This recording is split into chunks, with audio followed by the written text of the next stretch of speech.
जय संविधान, जय भीम, महात्मा गांधी की जय, गोडसे मुर्दाबाद। आज 4 PM न्यूज नेटवर्क में जो चर्चा का विषय है वो ये, क्या मोदी जी स्वतः 15 अगस्त को देश को अपना उद्बोध करने के बाद और झंडा फहराने के बाद खुद मार्गदर्शक मंडल में जाने वाले हैं? क्या इसकी मानसिक तैयारी उन्होंने पूरी कर ली है, या उन्हें ये संकेत मिल गए हैं आरएसएस की तरफ से और बीजेपी के बड़े बड़े नेताओं के माध्यम से कि अब समय आ गया है, माननीय मोदी जी आप सत्ता से हट जाएं? बहुत सारे इंडिकेटर्स हैं, हम लोग उन इंडिकेटर्स की बात करेंगे। पहला इंडिकेटर यह है कि भारतीय जनता पार्टी के अध्यक्ष पद पर अभी तक कोई नियुक्ति नहीं हो पाई। नड्डा जी का रिप्लेसमेंट नहीं ढूंढा जा सका है। आखिर ऐसा क्यों हुआ? बहुत नाम चर्चा में आए। मोदी जी, अमित शाह जी के पसंद के बहुत सारे लोग थे, लेकिन जो लोग मोदी जी और अमित शाह जी के पसंद के थे वो आरएसएस की पसंद के नहीं थे, और जो आरएसएस के पसंद के नाम थे वो मोदी जी को पसंद नहीं थे।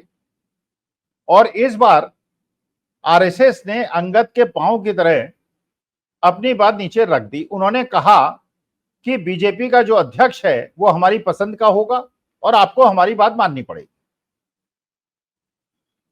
और जो नाम सूत्र बताते हैं कि आरएसएस राजनाथ सिंह के नाम पर अड़ गया है। अब ये 17 तारीख को मीटिंग होने वाली है। 17 तारीख की मीटिंग में पता चलेगा कि इस रस्साकशी में मोदी जी, अमित शाह जी और गुजरात लॉबी जीती है या इसमें आरएसएस जीती है। अगर राजनाथ सिंह का नाम आपको आगे बढ़ता दिखाई पड़े, इसका माने मोदी जी ने तलवारें नीचे कर दी हैं। और अगर राजनाथ सिंह नहीं बने या आरएसएस की पसंद का आदमी नहीं बना, तो इसका मतलब अभी भी बीजेपी में मोदी जी का वर्चस्व है। एक इंडिकेटर तो यह है जिससे ऐसा लगता है, अभी तक की जो सूचना है उसके अनुसार बीजेपी का अध्यक्ष आरएसएस की पसंद का होगा। दूसरी एक सूचना है जो कर्नाटका से है। आपको पता ही है, कर्नाटका के अंदर येदियुरप्पा जी के पुत्र को कर्नाटका प्रदेश भारतीय जनता पार्टी का अध्यक्ष बनाया गया था। येदियुरप्पा वयोवृद्ध हो गए हैं, सबसे पॉपुलर नेता जरूर हैं कर्नाटका के, लेकिन अब वृद्ध हो गए और सबसे ज्यादा सर्वमान्य नेता भी येदियुरप्पा हैं। और उनके पुत्र को दबाव में आकर भारतीय जनता पार्टी को अध्यक्ष बनाना पड़ा। इसलिए बनाना पड़ा कि येदियुरप्पा को नाराज नहीं कर सकते थे। एक बार उन्होंने येदियुरप्पा जी को नाराज किया था, उसका फल भारतीय जनता पार्टी ने सत्ता से बाहर होकर भुगता था। लेकिन जो येदियुरप्पा लॉबी है उसके अगेंस्ट एक बड़ी स्ट्रांग लॉबी है जो बिल्कुल येदियुरप्पा जी के खिलाफ है। तो अभी तक तो भारतीय जनता पार्टी में मोदी जी का डंका बोलता था, तो जो मोदी जी कहते थे हो जाता था। लेकिन इस बार के लोकसभा चुनाव में जो रिजल्ट्स आए हैं उसमें मोदी जी की लॉबी कमजोर हो गई है और जो दूसरी लॉबी है ज्यादा मजबूत हो गई है। अच्छा, कर्नाटका के अंदर भारतीय जनता पार्टी ने एक मार्च निकालने का प्रयास किया। उन्होंने जो कांग्रेस की सरकार है उसके विरोध में मार्च निकालने का प्रयास किया, निर्णय लिया। और ये किस एरिया में लिया? ये उस एरिया में लिया जो मैसूर रीजन है, ओल्ड मैसूर रीजन है, जहां पे एस.डी. देवेगौड़ा साहब का और एच.आर. कुमार स्वामी साहब का वर्चस्व है, जो वोकलिंगा बेल्ट है। अब सवाल ये उठाया गया जेडीएस की तरफ से, भाई कि आप अपने वर्चस्व वाले एरिया में ये यात्रा नहीं निकाल रहे हैं, आप मेरे वर्चस्व वाले एरिया में यात्रा निकाल रहे हैं। इसका मतलब ये है कि ओल्ड मैसूर रीजन में आप जेडीएस को कमजोर करना चाह रहे हैं और भारतीय जनता पार्टी को मजबूत करना चाह रहे हैं। और पिछली बार भी जो विधानसभा के चुनाव हुए, अगर उसका सूक्ष्म विश्लेषण आप करें तो आपको पता चलेगा कि वोट कम हुए थे 5% जेडीएस के। बीजेपी के कम नहीं हुए थे, और ये 5% वोट जाके कांग्रेस में मिल गए थे, जिसकी वजह से कांग्रेस को बढ़िया मेजॉरिटी वहां पर मिली। और पिछली बार भी ऐसा हुआ था कि भारतीय जनता पार्टी ने ओल्ड मैसूर रीजन में जो जेडीएस का गढ़ है, वहां पे मजबूत कैंडिडेट भी खड़े किए थे और मजबूती से चुनाव भी लड़े थे। और ये बात कुमारस्वामी को और देवेगौड़ा साहब को पता है कि मैसूर रीजन में अगर जेडीएस जो उनका सहयोगी था उस समय, अप्रत्यक्ष था, प्रत्यक्ष अगर वहां पे भारतीय जनता पार्टी बहुत मजबूती से चुनाव लड़ती है, इसका माने उसका उद्देश्य जेडीएस को कमजोर करना है। क्योंकि ओल्ड मैसूर रीजन में जो लड़ाई थी वो कांग्रेस और जेडीएस के बीच में थी, बीजेपी के बीच में नहीं थी। बाकी नॉर्थ कर्नाटका में और बेंगलोर के आसपास के एरिया में और कोस्टल एरिया में बीजेपी बहुत स्ट्रांग थी और लड़ाई बीजेपी और कांग्रेस की थी। लेकिन ओल्ड मैसूर रीजन में लड़ाई जेडीएस की और कांग्रेस की थी। तो वहां अगर बीजेपी यात्रा निकालती तो शुरू में तो देवेगौड़ा साहब ने कहा कि हम समर्थन नहीं करेंगे, हम यात्रा में शामिल नहीं होंगे। अब हो सकता है मंत्री हैं, केंद्रीय मंत्री हैं, केंद्र का दबाव हो, इसलिए उन्होंने यात्रा में शामिल हुए। लेकिन अब जो चुनौती आ रही है वहां पर सबसे बड़ी, अच्छा फिर एक और शिकायत थी देवेगौड़ा साहब को कि जो आपने भारतीय जनता पार्टी की यात्रा का इंचार्ज बनाया है वो वही व्यक्ति है जिसने प्रोज्वल रमन्ना, जो कि एसडी देवेगौड़ा साहब के पौत्र हैं और एसडी कुमारस्वामी के छोटे भाई के बेटे हैं, उनके खिलाफ जो वीडियो लीक हुए थे वो उन्होंने ही कराए थे। इसका माने भारतीय जनता पार्टी न केवल जेडीएस को कमजोर करना चाहती है बल्कि देवेगौड़ा साहब का जो वर्चस्व है ओल्ड मैसूर रीजन में उसको भी कमजोर करना चाहती है। अब जो भारतीय जनता पार्टी की अपोजिट लॉबी है येदियुरप्पा वाली, वो येदियुरप्पा के बेटे का उसमें लीड पोजीशन लेने से विचलित है। तो अब ये सोचिए, इसका मतलब ये है आज से 4 महीने पहले जिस भारतीय जनता पार्टी में बिना मोदी और शाह के पत्ता नहीं खटकता था, आज वहां पे इस प्रकार की गुटबंदी हो गई है। और इतनी तगड़ी गुटबंदी हो गई है कि मोदी जी के पसंद के लोगों को ही लोग अपोज कर रहे हैं। महाराष्ट्र के अंदर एक और इंडिकेटर है। इंडिकेटर यह है कि भारतीय जनता पार्टी कह रही है कि हमने जो एकनाथ शिंदे को तोड़ा था उद्धव ठाकरे से और अजीत पवार को तोड़ा था शरद पवार से, ये सोचकर कि ये अपने काडर के कुछ वोट तो हमारी तरफ ले आएंगे, वो पार्लियामेंट इलेक्शन में नहीं हुआ, जिसकी वजह से अजीत पवार को तो सीट एक ही मिली लेकिन भारतीय जनता पार्टी को फायदा नहीं हुआ। और या तो शिवसेना उद्धव ठाकरे जीत गई या शिवसेना एकनाथ शिंदे जीत गए, कांग्रेस जीत गई और एनसीपी जीत गई।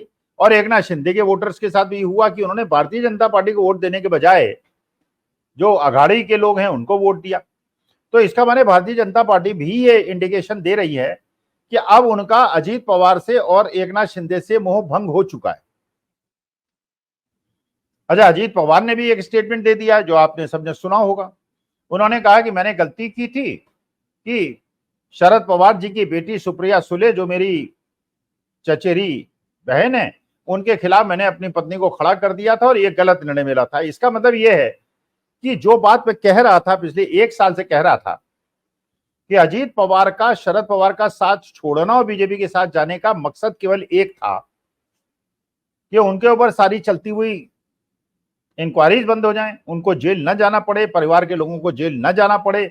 मोदी जी ने जो कहा था 72,000 चक्की पीसिंग वो सब चीजें एक्सपोज हो जाएं, नैरेटिव फेल हो जाए, उसके बाद सारे केसेस विड्रॉ करके डिप्टी चीफ मिनिस्टर बन के मंत्रालय लेके उसके बाद इलेक्शन के एहन पहले फिर शरद पवार चाचा जी के पास चला जाए, जिससे कि भारतीय जनता पार्टी का नैरेटिव तो टूट जाए और अघाड़ी का फायदा हो जाए। अब ये दूसरी बात है कि शरद पवार उनको अपनी पार्टी में वापस लेंगे कि नहीं लेंगे, लेकिन इंडिकेशन उन्होंने दे दिया है अजीत पवार ने कि मैं चाचा से दोबारा वापस जाने, जैसे एक बार वो डिप्टी चीफ मिनिस्टर बने थे, एक दिन पहले उन्होंने शपथ ली थी सुबह 5 बजे, गवर्नर साहब ने बड़े प्रेम से उनको शपथ दिला दी थी और एक दिन के बाद सारे विधायक वापस चले गए थे शरद पवार के साथ और बाद में वो भी चले आए थे और उसके बाद एक महाविकास अघाड़ी की गवर्नमेंट बनी थी जिसमें उद्धव ठाकरे मुख्यमंत्री बने थे और अजीत पवार उप मुख्यमंत्री बने थे।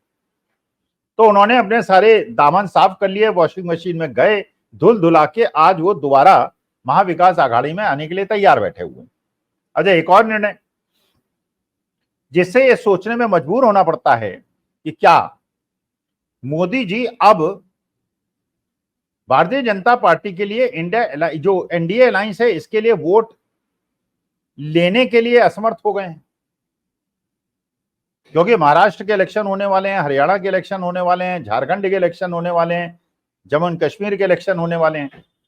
और अभी तक जो इंडिकेशन है उसके अनुसार ये सारे स्टेट्स में बीजेपी का सुपड़ा साफ होने वाला है, क्योंकि जिस प्रकार से विनेश फोगाट, जिसका स्वर्ण पदक पे या रजत पदक पे पूरा अधिकार था, जिस प्रकार उसके साथ धोखाधड़ी हुई, उसके साथ फ्रॉड हुआ, और जिस प्रकार से भारतीय नागरिकों ने विनेश फोगाट का विरोध किया और भारत को एक सिल्वर मेडल या गोल्ड मेडल मिलने का विरोध किया और आलोचना की और उन षड्यंत्रकारियों का संरक्षण करने का प्रयास किया, तो देश की जनता के सामने और हरियाणा की विशेषकर जनता के सामने वो एक्सपोज हो गए।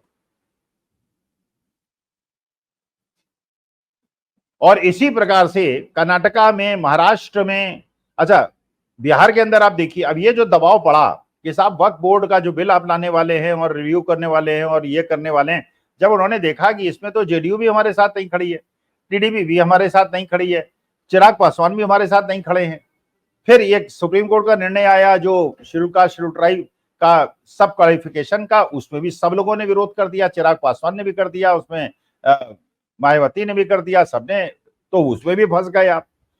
तो इसका मतलब यह है कि महाराष्ट्र में अगर यह निर्णय लिया गया भारतीय जनता पार्टी के हाईकमान द्वारा कि इलेक्शन देवेंद्र फडणवीस साहब के नेतृत्व में लड़ा जाएगा, मैनिफेस्टो कमेटी के चेयरमैन भी वही होंगे, जो बामन फुले साहब हैं वहां के भारतीय जनता पार्टी के अध्यक्ष, वो नहीं होंगे, इसका मतलब यह है कि बलि का बकरा बनाने का प्रयास देवेंद्र फडणवीस साहब को हो रहा है और मोदी जी को दोष मुक्त करने का प्रयास हो रहा है। तो अगर 17 अगस्त को, 20 अगस्त को वो अगर सरवाइव कर गए और मार्गदर्शक मंडल में नहीं गए और देश के प्रधानमंत्री बने, और उसके बाद अगर महाराष्ट्र का इलेक्शन में सुपड़ा साफ होता है तो कहेंगे कि साहब मोदी जी तो गए नहीं थे, मोदी जी की जो रिस्पॉन्सिबिलिटी है नहीं, देवेंद्र फडणवीस साहब को सारा जिम्मेदारी दी गई थी, तो उस इलेक्शन की सारी जिम्मेदारी है फडणवीस साहब की और उनको मुक्त करा दिया जाएगा राजनीति से। और हो सकता है इसका एक कारण यह भी हो कि गडकरी साहब और फडणवीस साहब की राजनीतिक राइवलरी है, एक ही डिस्ट्रिक्ट से आते हैं, फडणवीस साहब को आरएसएस का संरक्षण प्राप्त है, ये नितिन गडकरी को और फडणवीस साहब को मोदी जी और शाह जी का मार्गदर्शन प्राप्त है, और क्योंकि एक कशमकश चल रही है, इसमें एक प्रकार से देवेंद्र फडणवीस को बलि का बकरा बनाने का प्रयास मुझे ऐसा लगता है कि हो रहा है। तो पूरे हिंदुस्तान से जो इंडिकेशन लग रहे हैं उससे मोदी जी की जो पकड़ थी, मजबूत पकड़ थी भारतीय जनता पार्टी में, वो ढीली पड़ती जा रही है। आरएसएस अपने को एक्सर्ट कर रहा है, असर्ट कर रहा है और ये दिखाने का प्रयास कर रहा है कि मोदी जी जिस प्रकार से आपने अपने को समझा है कि आप देश की राजनीति को दिशा बदलने के लिए समर्थ हैं, हमारे बिना आप कुछ नहीं है, बिना आरएसएस के बीजेपी कुछ नहीं है और बीजेपी के बिना आरएसएस कुछ नहीं है। एक तरफ आरएसएस कहती है कि उसका कोई राजनीतिक रोल नहीं है, सांस्कृतिक कार्यक्रम है, लेकिन बीजेपी आरएसएस के बड़े बड़े नेता जब मिलकर बैठते हैं कि भारतीय जनता पार्टी का अध्यक्ष कौन हो और उनकी रणनीति कूटनीति क्या हो, इससे स्पष्ट होता है कि आरएसएस एक राजनीतिक संगठन है और भारतीय जनता पार्टी का सहयोगी संगठन है। जय संविधान, जय भीम, महात्मा गांधी की जय और गोडसे मुर्दाबाद।